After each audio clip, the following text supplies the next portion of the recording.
One thing that keeps me puzzled, despite having studied finance and economics at the world's best universities, the following question remains unanswered. Why is it that 5,000 units of our currency is worth 1 unit of your currency, where we are the ones with the actual gold reserves? It's quite evident that the aid is in fact not coming from the West to Africa, but from Africa to the Western world. The Western world depends on Africa in every possible way, since alternative resources are scarce out here. So how does the West ensure that the free aid keeps coming?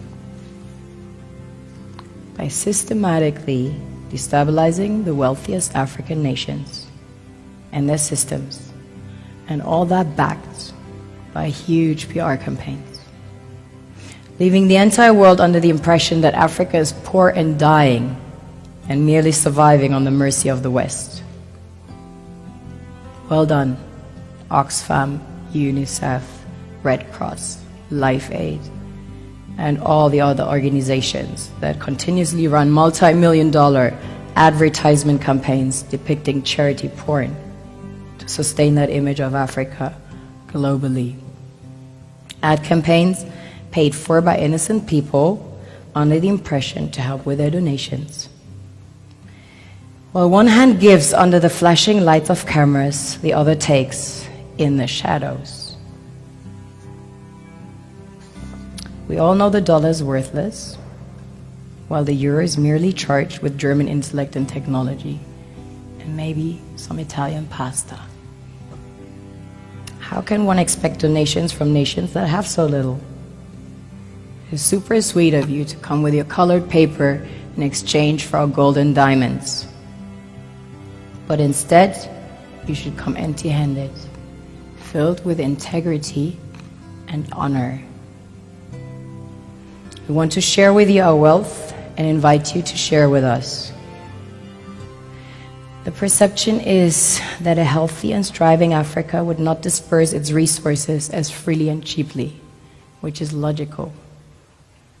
Of course, it would instead sell its resources at world market prices, which in turn would destabilize and weaken Western economies, established on the post-colonial free meal system.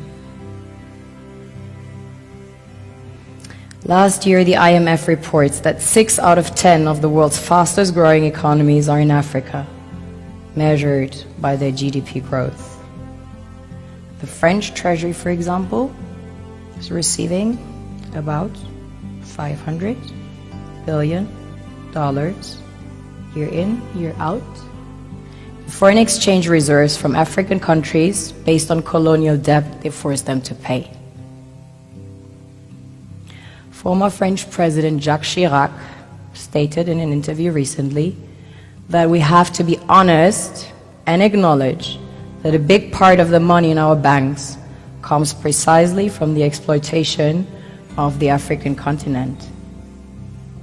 In 2008, he stated that without Africa, France will slide down in the rank of a third world power. This is what happens in the human world, the world we have created. Have you ever wondered how things work in nature? One would assume that in evolution the fittest survives. However, in nature, any species that is overhunting, overexploiting the resources they depend on as nourishment, natural selection would sooner or later take the predator out, because it offsets the balance.